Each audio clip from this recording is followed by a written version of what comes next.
말씀 예레미야 31장 31절에서 34절 말씀입니다. 여호와의 말씀이라. 보라, 날이 이르리니 내가 이스라엘 집과 유다 집에 새 언약을 맺으리라. 이 언약은 내가 그들의 조상들의 손을 잡고 애굽 땅에서 인도하여 내던 날에 맺은 것과 같이 아니할 것은 내가 그들의 남편이 되었어도 그들이 내 언약을 깨뜨렸습니다. 여호와의 말씀이라. 그러나 그날 후에 내가 이스라엘 집과 맺을 언약은 이러하니 곧 내가 나의 법을 그들의 속에 두며 그들의 마음에 기록하여 나는 그들의 하나님이 되고 그들은 내 백성이 될 것이라. 여호와의 말씀이라. 그들이 다시는 각기 이웃과 형제를 가르쳐 이르기를 너는 여호와를 알라 하지 아니하리니 이는 작은 자로부터 큰 자까지 다 너를 알기 때문이라. 내가 그들의 악행을 사하고 다시는 그 죄악을 기억하지 아니하리라. 여호와의 말씀이라. 아멘. 이제 이스라엘과 하나님이 새 언약을 맺으십니다. 이 새 언약에 대하여는 오늘 이 본문 말고요, 다른 성경에도 아주 깊고 다차원적으로 잘 말씀하고 있습니다. 오늘 우리가 읽은 본문에서 새 언약에 관하여 들을 말씀은 사실은 한 가지. 그 한 가지가 오늘 말씀에는 강조가 되어 있습니다. 그래서 그 말씀을 중심으로 듣고자 합니다. 사실 이 본문은 예전에 한번 주일날 설교한 적이 있었는데요, 오늘은 그때는 조금 포괄적으로 봤다면 오늘 본문이 주목하는 그 한 가지 새벽이기 때문에 집중하여서 볼 생각입니다. 자, 먼저 보시면 보라, 날이 이르리니. 어제와 같은 오늘이 아닙니다. 24시간 똑같이 하루하루 지나가지만 어제와 똑같은 해가 떠오른다 해서 같은 상태 내지는 하나님과 같은 관계가 아니고 완전히 새로워지. 하나님과의 관계가 완전히 새로워지. 그러니까는 불신자가 신자되는 그날은 어제와 같은 날이 아니죠. 그것처럼 하나님이 정한 보라, 이 날로 하는 그 날이 온다는 겁니다.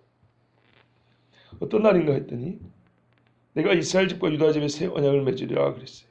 우리는 새 언약 그러면 대번에 예수님 떠올리고 교회를 떠올립니다. 맞습니다. 새 언약은 예수님으로 말미암아 세워집니다. 그런데요, 두 번째가 문제입니다. 교회를 먼저 떠올리면 안 되고 이스라엘과 유다 집이 먼저 떠올라야 됩니다. 말하자면 이 새 언약은 좀 표현을 쉽게 하면요, 시작이 됐어요. 완성이 되어가는 과정입니다. 중입니다. 이게 언약이 옛날 언약이 아니라 새 언약이 발동이 됐다고요. 근데 이게 완성이 될 때까지 가온 중이에요. 우리 구원 받았죠? 근데 지금 천국 갔나요? 아니죠. 오늘도 계단에서 잘못하면 다리 삐는 이 땅에 살고 있습니다. 구원 받았지만 아직 구원이 완성된 건 아니에요. 그렇죠? 예. 그것처럼 새 언약이 시작됐고요. 예수님 오심으로 시작됐고, 그러나 주님이 다시 오시면 그 새 언약이 완료가 되는 거예요. 완료. 자, 그 중간에 우리는 살고 있습니다. 예. 그런데 문제는 뭐냐면 이 새 언약이 시작할 때 어디서부터 시작한다고요? 이스라엘 집과 유다 집부터 라고 말하고 있습니다. 그리고 이 언약이 종결될 때 어디서 종결될까요? 이스라엘 집과 유다 집입니다. 왜냐하면 새 언약하고 이스라엘과 유다 집이 이렇게 해놨기 때문에 이 언약은 처음부터 끝까지 이스라엘과 유다 집과 관련된 거라는 얘기입니다. 그러니까 봐보세요. 2000년 전에 예수님이 유다 집에 오셨죠. 다시 유다 집에 오시죠. 그렇죠? 그 어간에 이방인들에게 복음이 증거돼요. 이방에 충만한 수가 차기까지. 그러고 있습니다. 그러니까 어쨌든 이 언약은 어느 집에 준 거예요? 본질상 이스라엘과 유다 집에. 그래서 새 거라는 거예요. 왜요? 만약에 처음 맺은 언약이면 새 것이니 구것이니 따질 필요가 없죠. 근데 이 집에 옛날에 줬던 언약이 깨져가지고 다시 맺어지니까 새 언이라 그런 거예요. 맞죠? 예. 말 그대로입니다. 말 그대로. 아주 쉽습니다. 제가 지금 이 본문을 통해서 우려해야 될 게 뭐냐면 새 언약의 은혜가 우리 이방인에게 미쳤는데 그 은혜의 효력이 유익이 우리에게도 미쳤으나 유익이 우리에게 미친 것이지 하나님이 조선 땅에 와가지고 내가 조선 사람들과 언약을 맺는다 이렇게는 안 했다 그 말이에요. 분명히 보이는 대로 인정하죠. 이스라엘과 유다 지배. 그래서 유다 지파의 사자로 예수 보내셨고 뭐라 써 있습니까? 나는 이스라엘의 잃어버린 자를 찾아 구원하러 왔다. 분명히 이랬어요. 주 사역이 그래요. 그러면서 뭐라 그래요? 동시에 갈릴리도 가고 두루와 시돈 지역도 갑니다. 이방에도 갑니다. 그러면서 뭐래요? 어둠에 흑암에 앉았던 백성들이 빛을 보았고 이렇게 얘기합니다. 시작은 이스라엘부터 해서 이방인까지 예수님이 이걸 미리 다 보여주셨어요. 실제로 하셨고 그 제자들 거를 전 세계로 확산시켰고요. 어쨌다고요? 이스라엘과 유다 집의 새 언약을 세운다. 자, 이 언약은 그래서 이 언약에 대해서 이제 설명해 줍니다. 이스라엘과 유다 집에 세운 새 언약이기 때문에 뭐하고 비교를 해야 딱 이해가 빠를까요? 옛날 언약이죠. 그래서 얘기합니다. 이 사람 다 알아요. 옛날 언약. 그 뭐죠? 조상들의 손을 잡고 애굽 땅에서 인도하여 내던 날에 맺은 것. 와. 그럼 이게 어디서부터 어디까지일까요? 우리는 압축해서 말하면 시내산 언약인데 좀 넓게 말하면요. 출애굽할 때부터 6월째부터 시작됩니다. 그렇죠? 내가 너희를 끄집어낸다. 구원한다. 너희는 나를 계속 구원자로 믿어라. 나는 너희를 약속을 지키는 구원하신 하나님이다. 6월절에 이 언약 때문에 살았지 않습니까? 피 바르고 살았잖아요. 6월절부터 시작됐기 때문에 끌어내던 날이라고 합니다. 끌어내던 날. 이게 완료된 게 언제라고요? 새 언약이 시작돼서 마지막 도장을 꽝 찍은 게 시내산이라는 얘기입니다. 그래서 피 언약이라고 했잖아요. 출애굽기 24장에 피를 손을 잡고 피를 따라서 뿌리면서 이스라엘 아들아 피 언약이라 이랬다고요. 근데 그 피 언약의 내용이 뭐냐 할 때는 율법에 기록이 돼 있단 말이에요. 이게 참 중요한 거예요. 피 언약의 내용이 십계명과 두루마리 율법에 모세가 다 기록했다고 그랬어요. 그리고 분명히 다시 낭독했다고 그랬잖아요. 우리 여러분 들었죠? 낭독을 해준 다음에 이거 맞냐? 그랬더니 맞습니다. 아멘. 우리가 하나님과 이 언약을 맺었습니다. 그래. 그러면은 이제 확증을 하자 하고 소잡아서 피를 뿌리면서 피 언약이라고 했다고요. 보세요. 6월절에 피로 살고 시내산에서 피로 마지막 조인식을 했죠. 그러면서 이 피가 그러면 뭘 말하는 거냐 이거죠. 짐승 담은 피 나오는 거죠. 근데 이 피가 뭐가 다르냐? 무슨 의미가 있냐 했을 때 뭐라 그래요? 아까 읽은 율법. 한번 찾아볼까요? 여러 번 봤는데. 출애굽기 24장 보십시오. 그래도요. 다시 보는 은혜가 있죠. 출애굽기 24장 보시면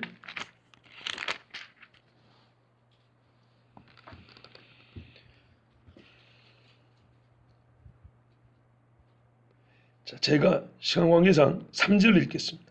모세가 와서 여호와의 모든 말씀과 그의 모든 율례를 백성이 전하매 이건 십계명만 말한 게 아닙니다. 모든 거. 24장 3절입니다.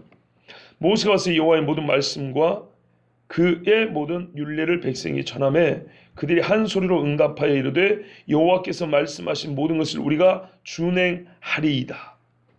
그리고 12기둥 씌우고요. 5절 하면 서로 번제와 화목제 드리고요. 6절에 피 담아가지고 7절에 언약서. 십계명 두 돌판만이 아닙니다, 여러분. 언약서를 가져다 백성이 낭독하고 또 낭독을 했어요. 처음에는 구두로 하고 그리고 이제 써가지고 낭독을 해준 거예요.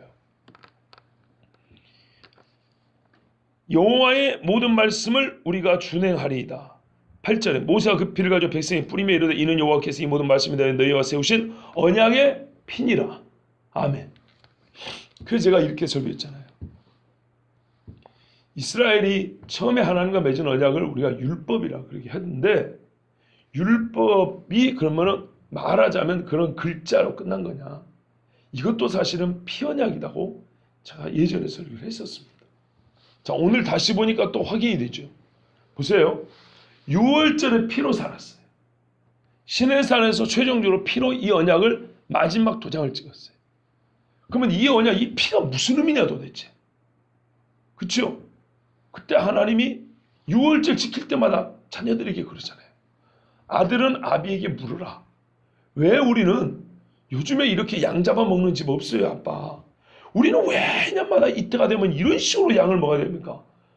그 밤이 12시 돼야 먹고, 허리띠를 띠고 이거 배도 안 꺼지게 말이죠.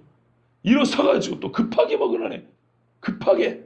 노인들은 그거 어떻게 씹어 먹으라고. 쓴 나물에 누룽같이 않은 맛대가리 없는 빵에다가. 그죠?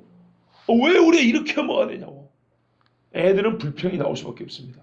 자동으로 묻게 돼 있어요. 아빠, 우리 친구들 집은 이렇게 안 먹어요. 왜 우리는 이래요? 그때 자연스럽게 아버지는 대답을 해주라 그랬어요.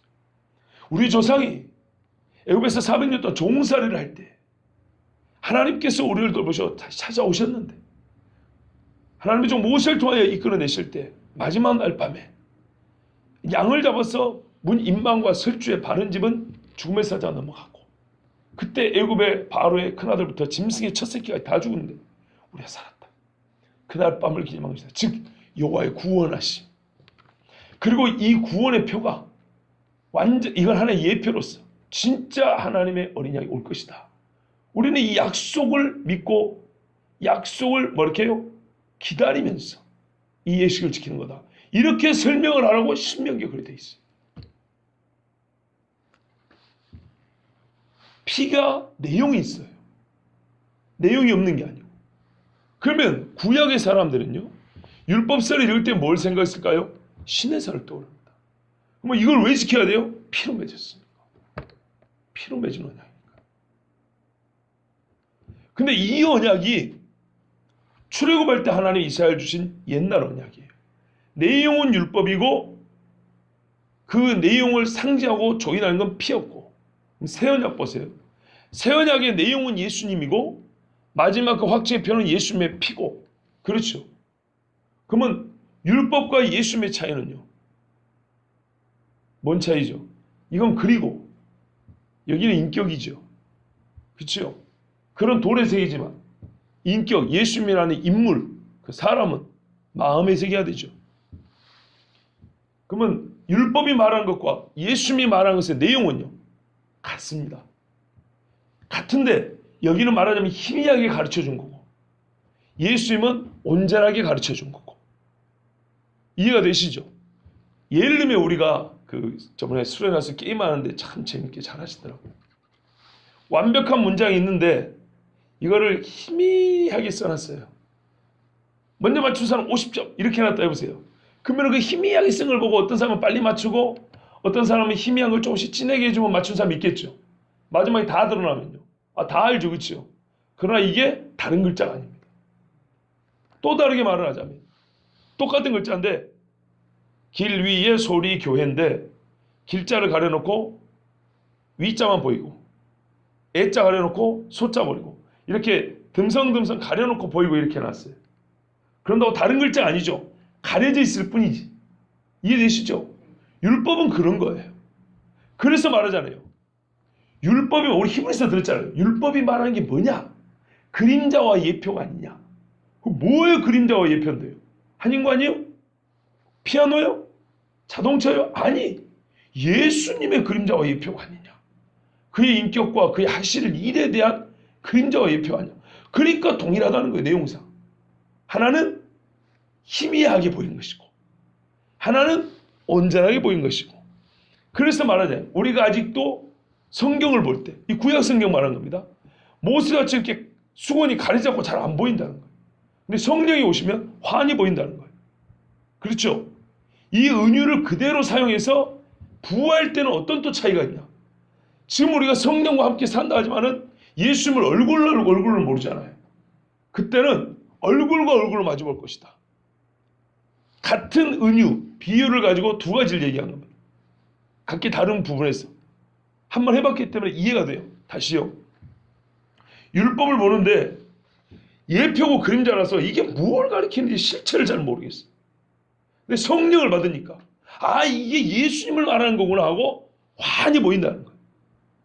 이렇게 우리가 그리스도인들이 알아먹었죠. 그래서 옛날에 모세가 수건이 가려져 있었는데 수건이 벗겨져 가지고 이게 성령이 임하면 예수님이 보인다는 얘기다. 자, 우리가 이제 이렇게 알았어요. 그러면 이 똑같은 원리를 가지고 구원을 받은 똑같은 사람인데 이 땅을 사는 사람하고 부활할 때의 차이를 또 설명해줘요. 자, 이 비유를 알고 있죠? 꼭 그처럼 같은 성경을 보고도 성령이 임하지 않으면 안 보이고 성령이 임하면 보이지. 그런 것처럼 또 이런 경우도 있다. 우리가 예수를 믿지만 지금 당장 예수님이 이렇게 많이 보이진 않잖아. 그렇잖아요? 잘해봐야 환상이지. 그런데 부활할 때는 어떻게 하냐? 얼굴과 얼굴을 마주 본단다. 이렇게 또 설명을 해주기도 합니다. 그러니까는 내용상은 어떻게 해요? 같다 이 말입니다. 같은데 하나는 예표와 그림자로서 희미하게 되어 있고 하나는 그것을 온전하게 하나라니까 좀 그러네요. 새 언약은 온전하게 보여주신 예수님이라는 겁니다. 자, 그런데 여러분, 제가 설교하면서 느낀 것, 각자가 저한테 말씀은 안 하시지만 상당히 많은 갈등들이 있는 줄 알아요. 왜 그러냐? 내용상 별 차이가 없는데 사용한 언어가 많이 달랐던 거예요. 처음 듣는 말이라든지. 처음 듣는 말이 뭐냐면 용어가 처음 듣는 거 아니지 내용이 처음 듣는 거 아니지 그런 거 있어요. 그런데 사람이 이게 참 중요해요. 처음에 무슨 말을 듣느냐가 아주 중요해가지고 처음에 들은 말이 있으면 이거를 바꾸기가 분명히 아닌 줄 아는데도 심정적으로 바꾸기가 너무너무 어려운 거예요. 그래서 이래서 문제라는 거예요. 봐보세요. 우리가 그걸 좀 남의 핑계를 내면 우리에게 그렇게 가르쳐준 분들이 좀 부족했다고 말할 수 있지만 내 책임으로 들면 우리 마음이 완악하다는 얘기예요. 말씀에 보이면 누가 뭐라 했든지 간에 보이는 대로 잘못됐으면 오늘도 바꾸고 내일도 바꾸고 오르면 오늘도 지키고 내일도 지키고 그래야 되는데 한 번 내가 마음에 드는 게 있어요. 내가 가끔 화나는 경우가 있거든요. 이런 경우. 내가 옛날에 짜장면집에서 아르바이트 한 적이 있어요. 그만뒀어요. 우리 사람들이 이런 유형이 많이 있다는 거 아실 겁니다. 들어보세요. 제 말이 거짓말이고. 내가 짜장면집에서 일했거든요. 사장이 막 그러고 더러워서 그만뒀어요. 짜장면집 아무 상관없어요. 그런데 나중에 이제 생활하다가 친구들이랑 뭐 먹으러 하는데 짜장면 먹으러 갈까 뭐 먹으러 갈까 하다가 한 친구가 짜장면집을 욕을 엄청나게 하는 거예요. 근데 옛날에 짜장면집에 왕년에 아르바이트 했던 그 경력이 있었던 사람이 지가 짜장면집 아무 상관없어요. 지금 경영하는 것도 아니고. 그런데 막 편들어주는 거 있죠. 왜? 연이 있으니까. 나 옛날 짜장면집 일해봤으니까. 이런 경우 있습니다. 내가 옛날에 뭐 좀 먹어봤어. 뭐 좀 해봤어. 어디하고 좀 관계가 있어. 사실 지금 그거하고 나하고 아무 상관도 없어요. 근데 누군가가 그 이야기를 할 때 내가 거기에 인연이 있었다는 것 때문에 나도 모르게 괜히 막 거기 편들어주고 막 거기 변호인이 된 것처럼 막 나서가지고 막 얘기하고 막 그런 경우 있죠.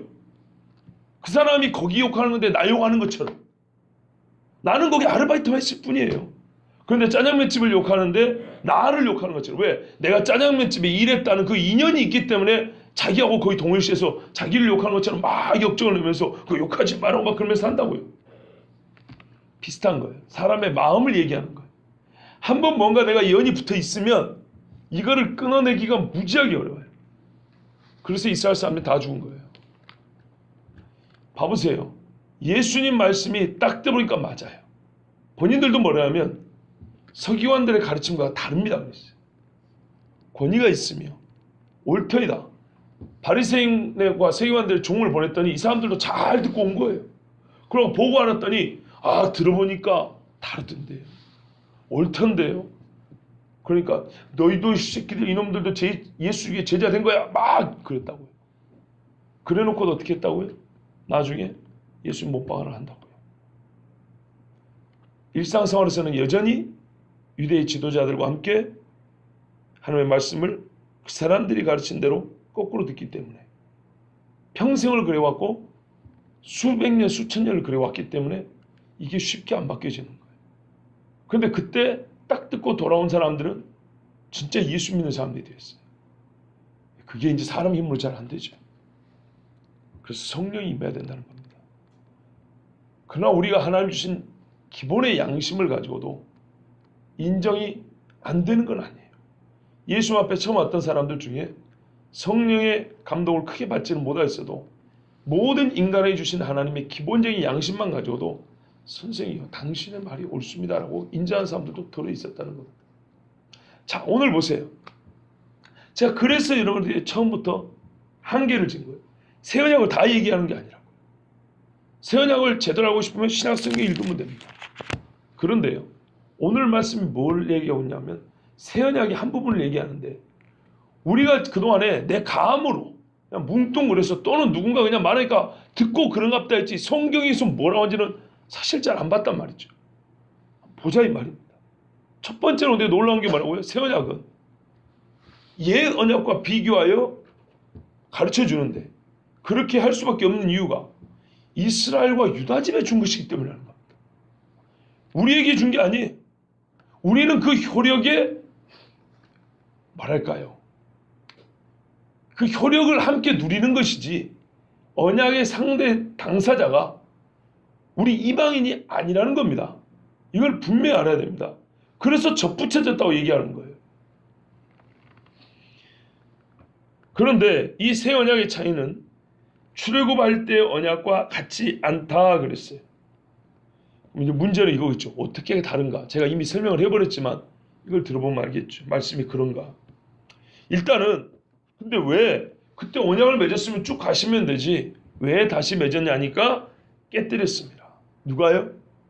그들이, 이스라엘과 유다 집이 깨뜨렸어요. 그러면 이 언약이 얼마나 중요한데요? 부부 언약과 같은 정도인데 깨버렸다는 거예요. 부부 언약 깨지면 완전 남남이죠. 무촌이기 때문에 격이 없으면서도 떨어지면 남입니다.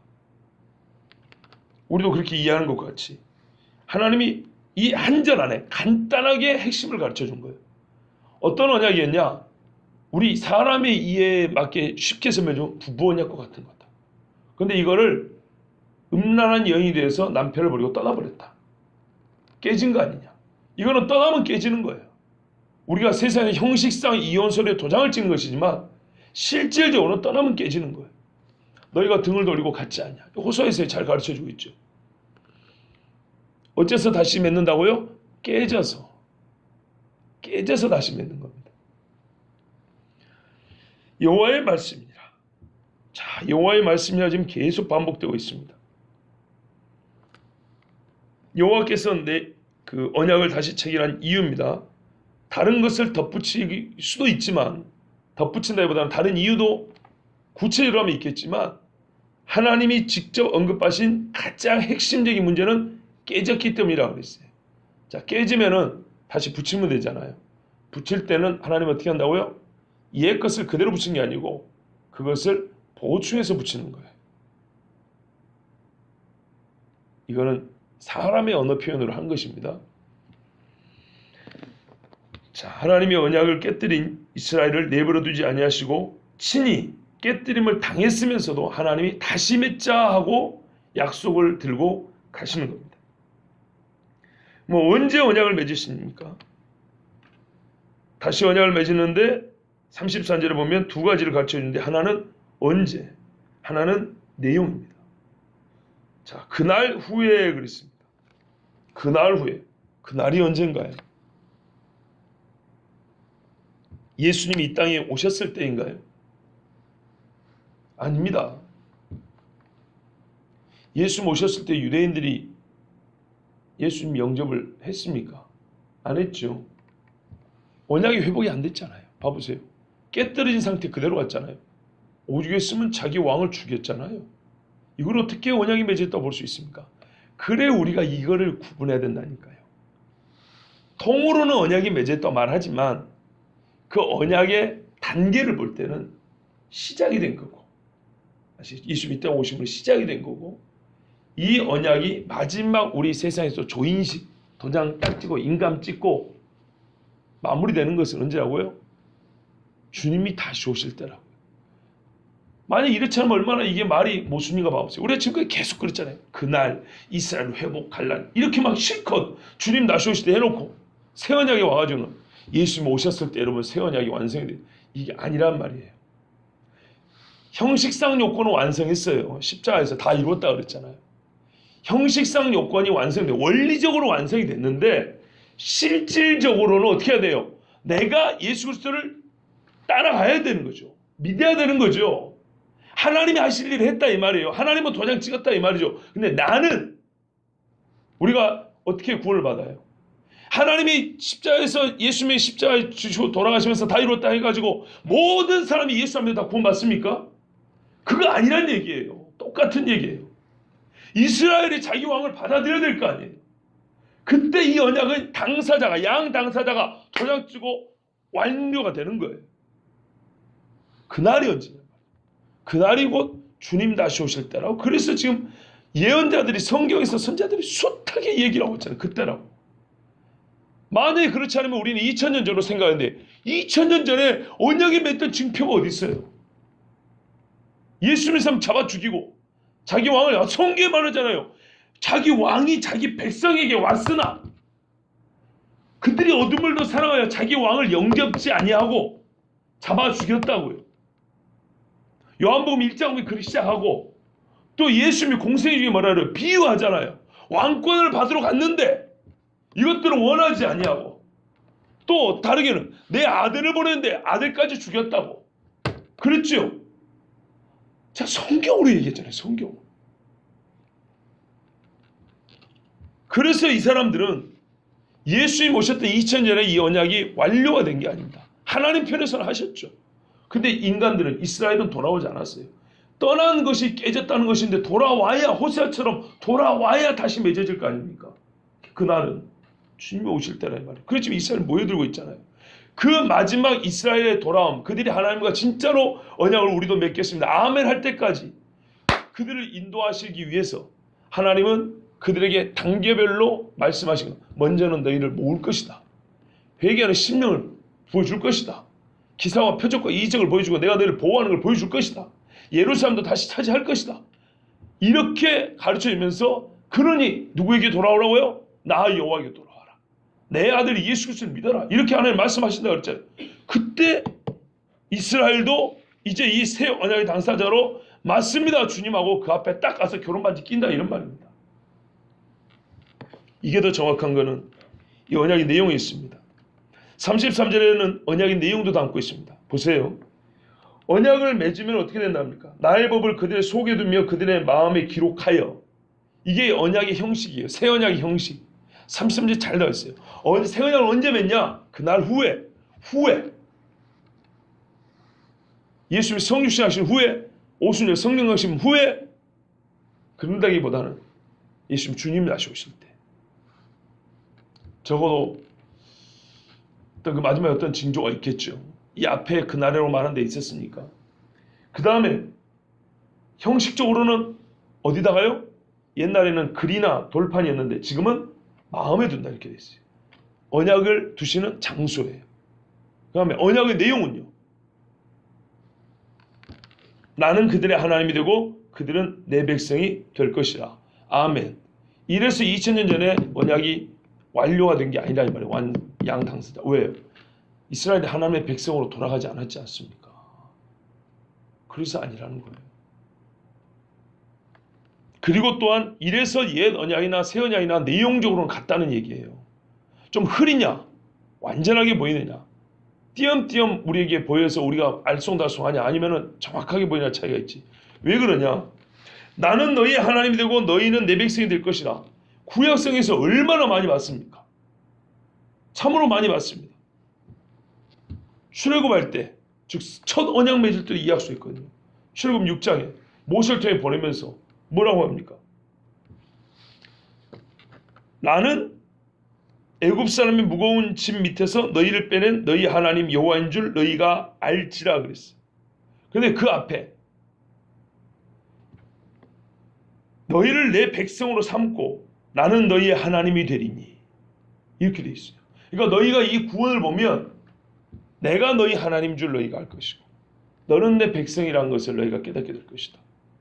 이게 출애굽할 때의 하나님의 언약의 내용이에요. 그런데 이 언약은 여기서만 시작됐냐? 그게 아니에요. 창세기 17장에 보면 하나님이 아브라함에게 말씀합니다. 아브라함의 약속하면서 뭐라면 너희 후손은 내 백성이 되고 나는 그들의 하나님이 되라 이렇게 말합니다. 그러니까 언약이 하나라고 얘기하는 거예요. 제가 한 언약이 한 언약. 아브라함이 주신 한 언약이라고요. 그래서 어떻게 돼요? 이스라엘도 아브라함의 자손이고 갈라디아서 보면 뭐라 그래요? 예수 그리스도의 것이 되면 아브라함의 유업을 한다. 아브라함의 자손이라고 하잖아요. 그래서 삭개오 보고도 정말 이거는 하고 또 해도 중요한 이야기예요. 삭개오 보고도 혈통으로 아브라함의 자손이지만 예수 오늘 이 집에 뭐가 이르렀으니 구원이 이르렀으니 구원은 예수 믿어야 되는 거예요. 구원이 이르렀으니 이 사람도 아브라함의 자손이로다. 이제 예수님이 인정하잖아요. 그렇죠? 그럼 아브라함의 자손인 건 왜 그래요? 하나님이 아브라함과 맺은 약속이 있지 않습니까? 이거는 옛 언약도 아니에요. 출애굽할 때 옛 언약을 했으니까 옛 언약 전에 있는 언약이라고요. 그러니까 모든 언약은 한 언약이에요. 한 언약. 하나님이 창세기에 여자의 씨로 말미암아 뱀의 대가리를 밟고 우리를 구원한다고 했죠. 그 한 언약을 얘기하고 있는 거라고요. 그거를 차츰차츰 보여주시는데 그걸 우리에게 가르쳐 주셔 믿게 하시는데 사용한 민족이 아브라함이고 이스라엘 사람이라는 것이지 그 언약의 내용이 달라진 것이 없다는 겁니다. 그런데 우리는 아무리 이렇게 얘기해도 옛날 것은 율법은 무익한 것, 율법은 아무짝에 있으면 그건 율법주의자의 건 믿으면 제발 좀 그러지 마세요. 하나님의 한 언약 속에 아들이 오리라. 아들이 왔어요. 이 아들이 온 걸 어떻게 가르쳐 줄까? 어떻게 안 잊어먹게 할까? 그 아들이 와서 뭐 하는 것을 어떻게 가르쳐 줄까? 그래서 그 아들이 올 때까지 그 아들 기억하고 잊지 말라고. 그 아들 오면 알아먹으라고. 그 중간에 준 게 율법이란 말이에요. 다른 게 아니고 다른 데서 세를 얻어가지고 살림 차린 게 아니고 그 아들 얘기해 주려고 세운 게 율법이란 말이에요. 그러니까 약속의 내용이 똑같은 거예요. 새 언약도 결국에는 뭐 하려고 하는 거냐? 나는 너희 하나님 되고 너는 내 백성이 되고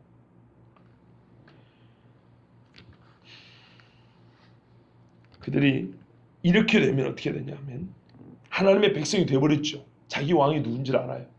그러니까 옛날에는 율법을 아무리 보고 선자들이 가르쳐도 잘 몰랐거든요. 근데 법을 속에 따두니까 너희 마음을 새롭게 함으로 그죠? 성령이 임해갖고 마음에 하나님의 법을 딱 써주니까 이제는 딱 보면 보이는 거예요. 그래서 더 이상 여호와를 알라고 말할 필요 없어요. 이 사람들은 여호와가 내 하나님 줄 다 알아요. 이제 큰 자든 작은 자든 그러니까는 저 위에 고관과 선생의 자리에 있는 자나 어린아이나 가난한 자나 똑같다는 얘기예요. 여호와를 알매 있어서는 똑같다는 얘기입니다. 다 나를 알기 때문이라. 이에 그들의 하나님 여호와를 알게 됩니다. 그런데 여러분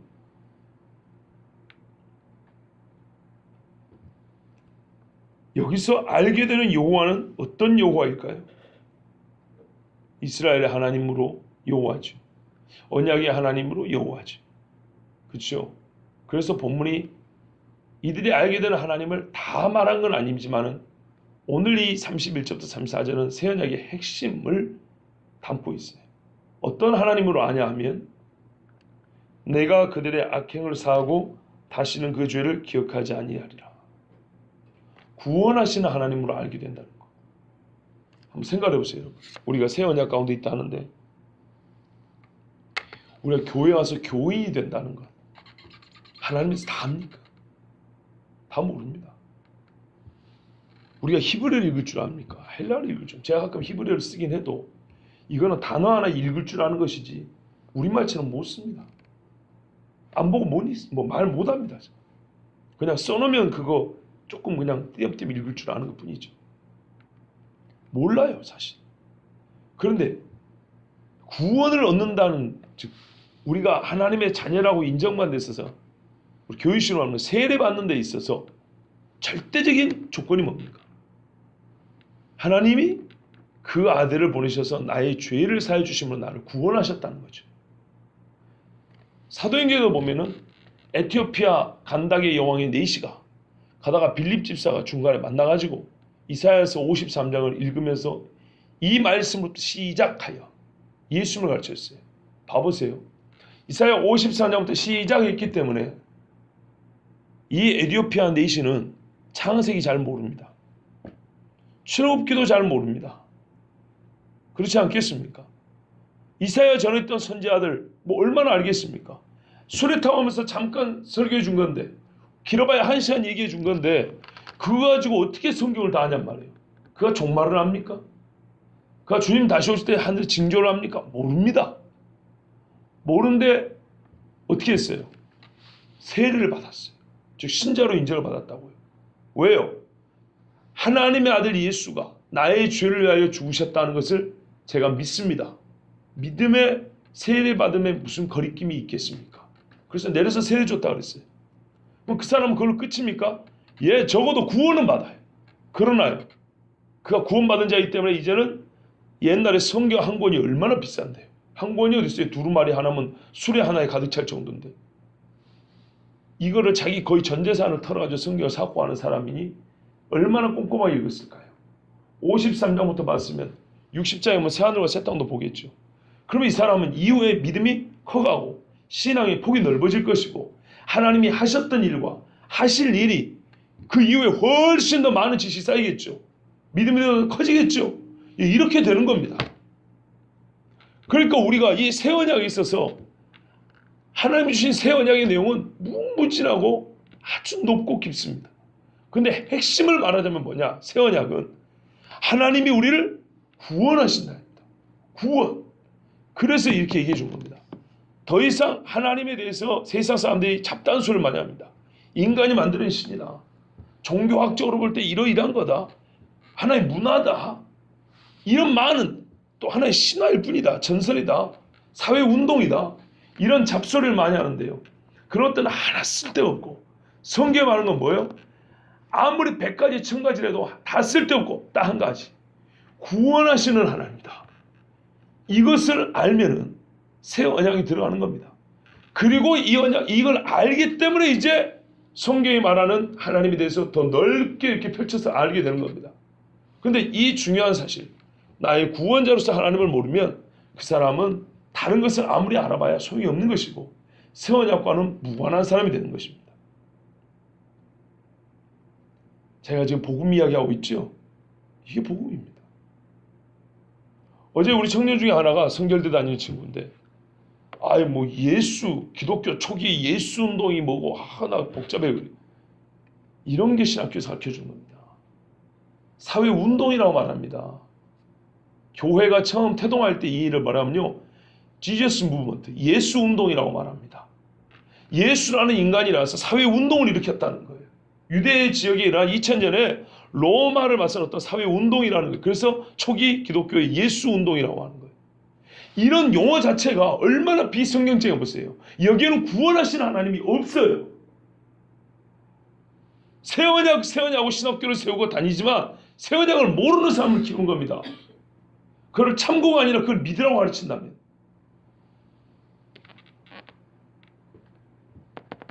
그렇게 하면서도 그들은 또 한편으로 말하는지 아십니까? 예수 믿음으로 구원한다고. 율법 필요 없다고 그래요. 제가 보기에는 제가 그 사람들보다 훨씬 나은 것 같은데요. 봐보세요. 율법 필요 없어요. 예수만 믿으면 돼요. 여러분 할 때 엄청 단순하게 가르치니까 마음 편하죠. 마음 편해요. 그런데 그들은 무슨 일이에요? 또 한편은 뭐래요? 예수만 믿으면 구원한다고 이렇게 말해놓고 교회생활 하면서 속은 어떻게 해요? 근데 그 예수가 하나의 운동이야. 이렇게 말한다고. 그렇게 가르칩니다. 신학교에서. 나는 그렇게 말 안 합니다. 성경대로 하자. 하나님이 한 언약을 주셨다. 처음부터 여자씨 한 언약을 주셨다. 여자씨 왔지 않냐? 마리아에서 예수 오셨지 않냐? 그러면 성경은 한 가지 이야기를 하고 있다. 근데 우리는 왜 율법에 대해서 이렇게 부담이 많고 왜 거부감을 갖느냐? 성경에 부정적 표현이 있기 때문이다. 실제로. 그런데 또 한편은 긍정적이고 매우 우호적인, 우호적이 아니죠. 하나님 말씀이라고 또 부지기수로 기록되어 있어요. 문제는 이거예요. 그 중에 한 편을 취할 것이 아니고 두 가지가 조화가 되게 이해할 연구를 해야 되는데 그 연구하지 않고 그냥 편하게 수고를 하고 싶지 않으니까 편하게 듣고 싶은 건 취해가지고 율법 그 성경의 반쪽을 띄어낼 수 있으니 얼마나 편해요. 싹 띄어내버리고 우리 예수 믿으면 됐지 뭐. 물론 거기도 구원은 받아요. 근데 그거 갖고는 미안하지만 신앙생활이 온전해지지 않아요. 그래서 어떻게 돼요? 천국에서 큰 장은 못 돼요. 말하자면 이런 거예요. 종말 하죠. 제가 여러분 주의를 주잖아요. 제가 종말 설교하는데 제가 맨날 종말 설교합니다. 여러분이 그동안에 겪었던 다른 목사님들보다 제가 구약 성경 훨씬 더 설교 열심히 하지 않습니까? 복음서, 마태복음, 히브리서 같은 신약의 말 그대로 새 언약에 대해서도 제가 훨씬 더 진짜 명을 단축시키면서까지 준비하고 전하지 않습니까? 저에 대해서도 공정하게 판단을 해주세요. 1시간 설교로 6시간, 7시간 준비하는 것이 여러분 안 보이시지? 그러나 쉽게 그냥 끝낼 수 있습니다. 그렇게 돼서 된 일이 아닙니다. 끝을 보는 사람은요, 기초를 튼튼히 해야 돼요. 창세기를 모르는 사람은 요한계시록 이해 못합니다. 요한계시록은 요한계시록 것만 설명하는 게 아닙니다. 창세기를 알아야 됩니다. 왜요? 계시를 보면 뭐라고 하세요? 옛 뱀이요 용이요 사탄이라고 이렇게 되어 있거든요. 옛 뱀이랍니다. 요한계시록만 본 사람이 옛 뱀이 어디서 나온지 어떻게 알아요? 왜 옛 것이라고 했을까요? 옛날에 있었기 때문이죠. 어디 나옵니까? 창세기 나오잖아요. 그 뱀이 그 뱀이라잖아요. 그런데 원출처를 안 따져보고 어떻게 이해하게 되겠습니까? 근데 왜 옛 뱀이 요한계시록에서 같은 이런 짓을 하죠? 왜 그러냐고요? 옛 뱀이 원래 나온 거 보면 알아요. 창세기 3장에서 사람 어떻게 미혹했는지 그거 보면 알아요. 그럼 하나님 말씀했죠. 이 옛 뱀이 어떻게 한다고요? 여자의 옷을 발뒤꿈치 문다 그랬잖아요. 그러고 그걸 알고 나니까 복음서라든지 계시록이 단어의 그 해당 부분이 이해가 되잖아요. 그 말씀이 이 말씀이구나. 이렇게 최종적으로 그렇게 보는 것입니다. 그러니까 처음부터 보자는 거예요. 창세기 1장 1정도 하나님이 태초에 천지를 창조하셨다. 그냥 덮어놓고 믿으면 되지. 하나님이 창조하시지. 그런데 그거 갖고 공격한다고. 세상 사람들은. 창조가 뭔데? 하나님이 어디 있어? 그래서 그것부터 깨뜨리려고 진화 이야기 하잖아요. 얼마나 웃긴지 보십시오. 예수 믿으면 구원받아. 율법 필요 없어요. 이렇게 말하는 사람들. 구약도 땡겨놓습니다. 근데 그 사람들 중에 또 어떤 인간들이 있냐? 나는 창조 안 믿어요. 이런 사람들이 있어요. 마음 편하죠. 율법 띄워놓으니까. 똑같잖아요. 마음 편하게. 그런데 그런 사람들 조심하라고요. 율법을 연구하고 하나님 말씀에 처음부터 연구한다는 게 힘들어서 우리가 감정적으로 또 기존에 들었던 편의주의적인 신앙에 의해서 떼어놓는 것은 그 친구나 내 친구나 그가 내 친구가 될 것 같지만 소위 보수적인 기독교인들, 성경적 기독교인들이 믿는 것들을 그 사람들이 하나는 나하고 같을지 모르지만 다른 하나는 틀리다는 거. 나 율법 필요 없다고 봐. 나 복음 예수 믿으면 구원받아. 똑같이 얘기하니까 니나 나나 같은 신앙인 줄 알죠? 그러나 여러분 하나님 창조한 거 믿으시죠? 근데 예수 믿으면 구원받는다고 말하는 사람들 중에 나는 창조 안 믿어 이런 사람들이 어마어마하게 많다고요. 나는 적어도 그런 사람들보다 양심적으로 생각해요. 내 스스로. 성경대로 창조하셨다. 어떻게? 말씀으로. 이해되냐? 성경은 믿는 것이지 이해하는 게 아니야. 믿기 때문에 이젠 또 이해가 가능하다. 연구해보니 더 맞는 거죠. 하나님이 창조했다는 것이.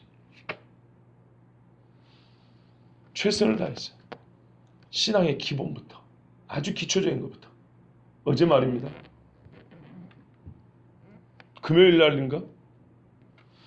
이 어떤 선교단에서 아이들 여기서 훈련하겠다고 교회 좀 빌려달라고 왔어요. 공문 들고 왔어요.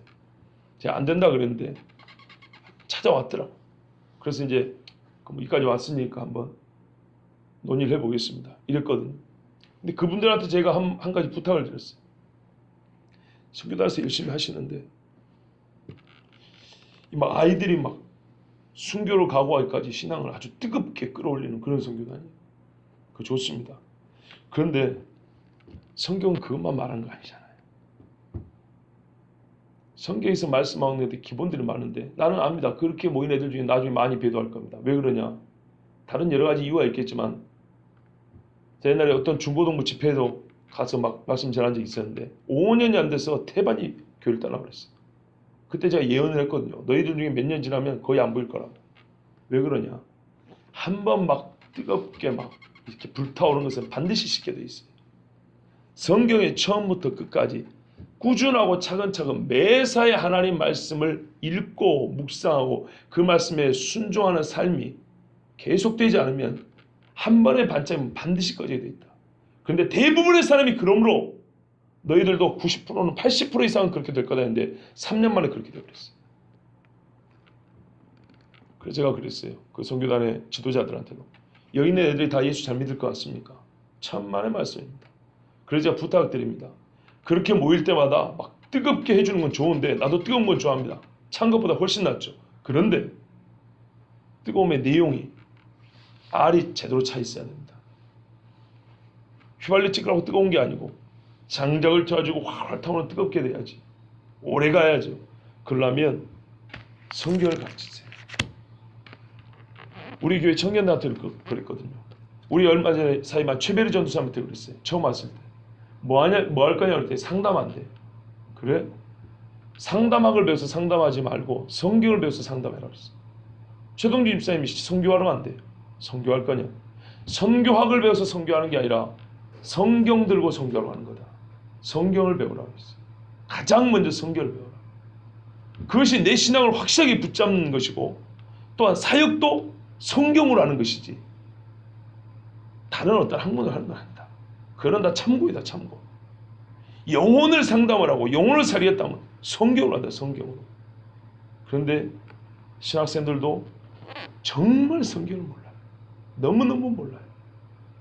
성경 한두 구절을 신학적으로 논문으로 책을 쓴 한 구절 갖고 막 이렇게 막 학자들 해놓은 많은 말들 연구를 바쁘지 성경 한 권을 제대로 읽질 않아요. 말하자면 여러분은 그런 목회자들한테 설교를 들었던 겁니다. 아니, 여러분이랑 좀 그렇고 우리나라는 지금 그러고 있는 겁니다. 이 말을 목사 치만 잘났다고 저러나 절대 이렇게 듣지 마시고 거짓말이 아닙니다. 그래서 오늘 이 말씀들을 다시 드립니다. 그런데 거기에 익숙해져 있기 때문에 우리는 얼마나 허술하게 하나님 말씀 들고 또한 내 마음대로 내 식대로 성경을 이해했는지에 대해서 인정을 잘 안 하려고 그러는데요. 성경을 봐보세요. 새 언약은 옛 언약과 내용의 본질이 다르지 않습니다. 하나님이 언약을 주신 최종 목적은 믿는 자는 내 백성이 되는 것이고 나는 그들의 하나님이 되는 것입니다. 그리고 만약에 이스라엘과 유다집의 언약이 다시 세워지지 않으면 성경으로 말해요. 새 언약이 항상 이방인이 이스라엘로 들어와서 세워질 것이요. 그들이 너희들과 함께 누가 있어요 먼저? 이스라엘이 먼저 있어요. 이런 식이에요. 이 원리를 부정해야 돼요. 거꾸로 어떻게 해야 돼요? 이스라엘이 교회에 들어와서 이스라엘이 한국의 신자들에게 와서 이스라엘이 미국 신자들 와서 이런 식으로 돼야 된다고요. 아니라고요. 그런 방향이 아니라고요. 그래서 이 희한한 현상에 대해서 설명해 주잖아요. 이방인의 충만한 수가 차기까지 이렇게 말씀하고 있잖아요. 그래서 새 언약이 완성이 될 때는 이스라엘 사람들은 하나님, 구원자 하나님으로부터 시작하여서 완전하게 자기의 왕으로서 하나님을 섬기게 될 것이고 그리고 이들은 요한계시록 7장에 보면은 이스라엘의 12지파 이야기 나오고 그 후에 각 나라와 족속과 민족과 방언이 나옵니다. 헛다운 무리가 나옵니다. 그래서 이렇게 하나 된 사람들이 와서 하나님을 찬양하는데 그 찬양의 내용이 뭐냐면 구원하심이 보좌에 계신 하나님과 보좌에 계신 이렇게 우리의 하나님 이렇게 돼 있어요. 이스라엘도 우리라고 부르고 각 나라와 족속과 백성과 방언도 우리라고 불러요. 그래서 큰 소리로 외쳐도 돼 구원하심이 보좌에 계신 우리 하나님과 그 어린 양에게 있도다 이렇게 똑같은 소리로 외친다고 돼 있어요. 이게 새 언약의 최종 완성입니다. 이게 새 언약입니다. 하나님 주신 새 언약. 이스라엘과 유다 집에 다시 세운다 그랬습니다.